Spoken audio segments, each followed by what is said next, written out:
Assalamualaikum warahmatullahi wabarakatuh.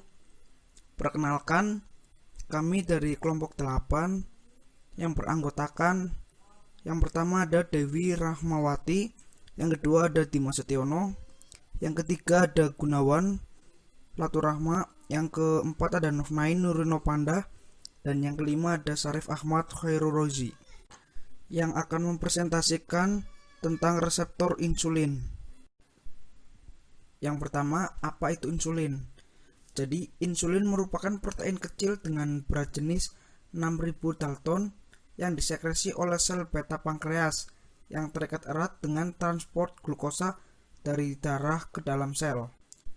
Jika beta pankreas tidak dapat memproduksi insulin atau insulin diproduksi dalam sedikit, maka akan menyebabkan penyakit diabetes mellitus yang dikarakteristikan oleh tingginya kadar gula darah. Insulin sebenarnya bersifat pleiotropik, yaitu bisa memperantarai berbagai fungsi yang berbeda pada suatu sel-sel yang berbeda.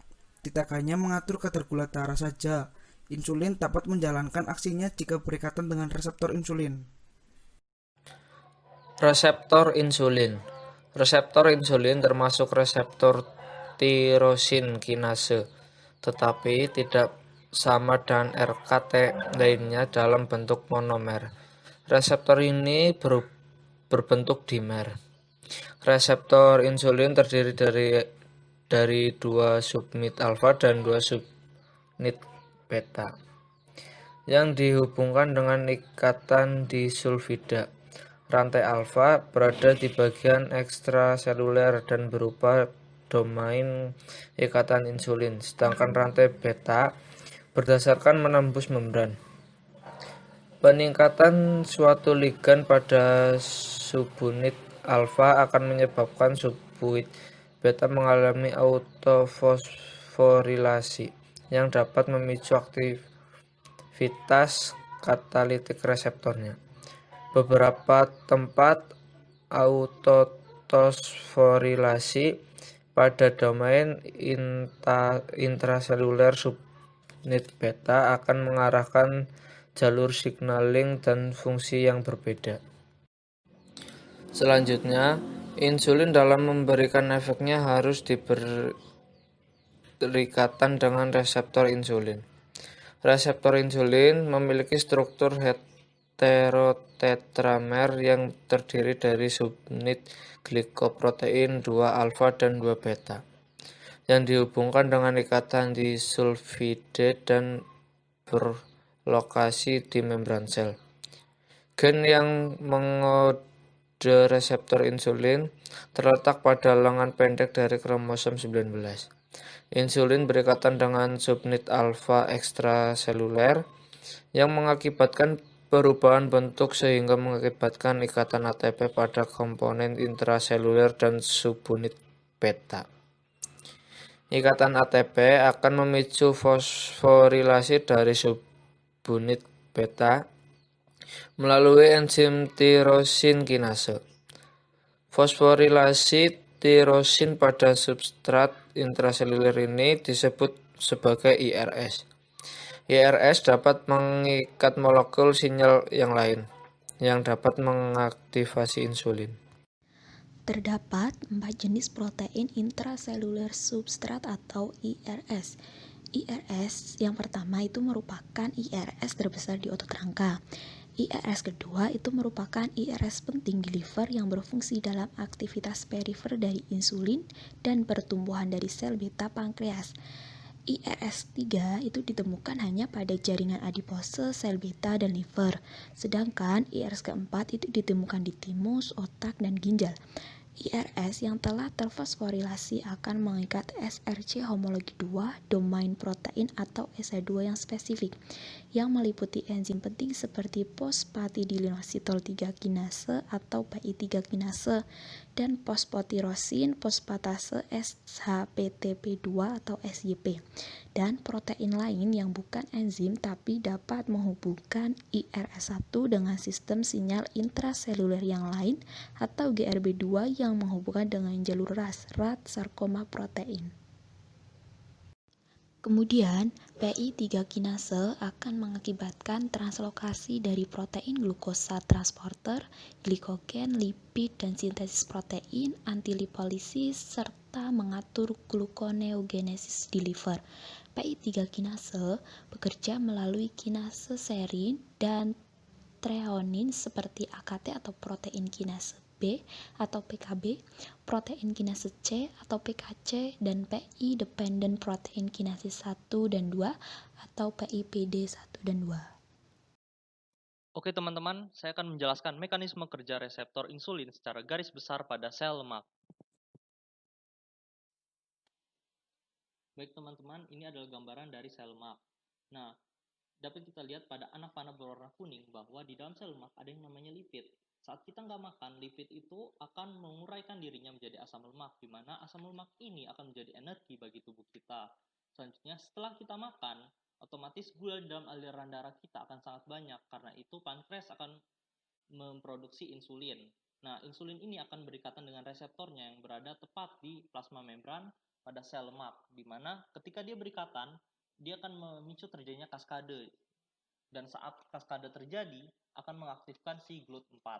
Dapat kita lihat pada anak panah berwarna hijau dan orange. Nah, saat GLUT4 aktif, maka dia akan mulai bergerak ke plasma membran dan menjadi satu dengan plasma membran. Dapat kita lihat pada gambar berwarna ungu. Nah, saat dia menjadi satu dengan plasma membran, maka glukosa akan tertarik ke dalam sel lemak. Nah, selanjutnya, glukosa ini akan melalui dua jenis perubahan, yaitu dia akan menjadi disimpan dalam bentuk glikogen dan juga lipid. Nah, saat dia diubah menjadi glikogen, dia akan melalui proses glucogeogenesis, dan juga saat dia disimpan dalam bentuk lipid, dia akan melalui proses lipogenesis. Nah, ketika dia melalui proses lipogenesis, dia akan mempengaruhi protein sintesis atau sintesis protein, di mana ini akan berpengaruh pada modifikasi gen expression yang kemudian dapat masuk ke dalam DNA. Baik teman-teman, ini adalah review jurnal dari kelompok kami. Judul jurnal yang kami ambil adalah Optimal Control Model Dinamik Glukosa Insulin, Massa Sel Beta, dan Reseptor Insulin pada penyakit diabetes mellitus tipe 2 dengan pengaturan aktivitas fisik dan pola makan pendahuluan. Jurnal ini merupakan jurnal ilmiah matematika dan terapan yang ditulis oleh Marwan R. Ratiyaningsih, AI Jaya. Tujuan dari jurnal ini adalah menganalisis perbandingan dan keterhubungan model dinamika glukosa, insulin, massa sel beta, dan reseptor insulin pada penyakit diabetes mellitus tipe 2 dengan pengaturan aktivitas fisik dan pola makan. Berikut adalah metode yang digunakan dalam penelitian ini. Yang pertama adalah memulai penelitian, yang kedua mengkaji literatur, yang ketiga membangun pengontrolan revisi model beta IG, yang keempat mengontrol model beta IG, yang kelima menentukan penyelesaian kontrol optimal. Pada penelitian ini, kontrol optimal diselesaikan dengan metode maksimum minimum Pontryagin. Adapun langkah-langkahnya sebagai berikut. Menentukan fungsi tujuan, menentukan fungsi Hamiltonian, sistem memenuhi persamaan state, co-state, dan kondisi stasioner, mensubstitusi hasil yang didapat dari kondisi stasioner ke sistem. 6. Melakukan simulasi dengan software MATLAB. Dan yang terakhir, menyimpulkan hasil penelitian. Hasil pembahasan: membangun pengontrol revisi model BIG. Secara matematis, pengontrol dilakukan dengan melibatkan parameter pengontrol U1 untuk mengontrol parameter C, sehingga laju pelepasan glukosa dengan insulin maksimum, dan U2 untuk mengontrol parameter alfa sehingga laju produksi glukosa oleh hati minimum. Selanjutnya, pengontrolan revisi model BIG. 1. Skema 1 ini untuk pengontrolan revisi model peak dengan pengaturan aktivitas fisik. Skema 2. Pengontrolan revisi model peak dengan pengaturan pola makan dirancang. Kemudian itu ada simulasi. Simulasi itu dilakukan untuk beberapa kondisi awal di mana G0, I0, beta 0, dan R0 itu diambil dari 3 titik yang telah dianalisis kestabilannya oleh sedemikian hingga mencerminkan kategori normal, rentan, dan kategori parah. Pada skema 1 itu ada persamaan 20 memberikan nilai U1 yang merupakan tingkat pengontrolan U1, meminimalisir insulin dan meningkatkan reseptor insulin melalui aktivitas fisik. Maka keberhasilannya itu diukur dalam persentase, yaitu berkisar 0 sampai 100%. Pada penelitian tersebut diasumsikan bahwa tingkat keberhasilan program paling rendah adalah 10% dan paling tinggi adalah 90%. Sehingga kondisi batasnya itu menjadi 0,1 kurang dari U1 kurang dari 0,9. Selanjutnya, proses simulasi dibagi menjadi beberapa kondisi sebagai berikut. Yang A, kondisi normal. Nilai glukosa G yang mula-mula memiliki kadar glukosa 82 akan meningkat mencapai 472 jika tidak melakukan aktivitas fisik. Namun bila melakukannya, kadar gula dapat dijaga sebesar 128. Hal ini ditujukan dari nilai tingkat pengontrol yang tinggi, yaitu sebesar U1 sama dengan 0,9. Selanjutnya yang B, kondisi rentan penyakit. Pengontrolan aktivitas fisik terlihat masih cocok dipilih untuk mengontrol kadar glukosa untuk kategori rentan. Hal ini terjadi karena mampu meningkatkan produksi insulin 1. Selanjutnya yang C, kondisi penyakit diabetes parah.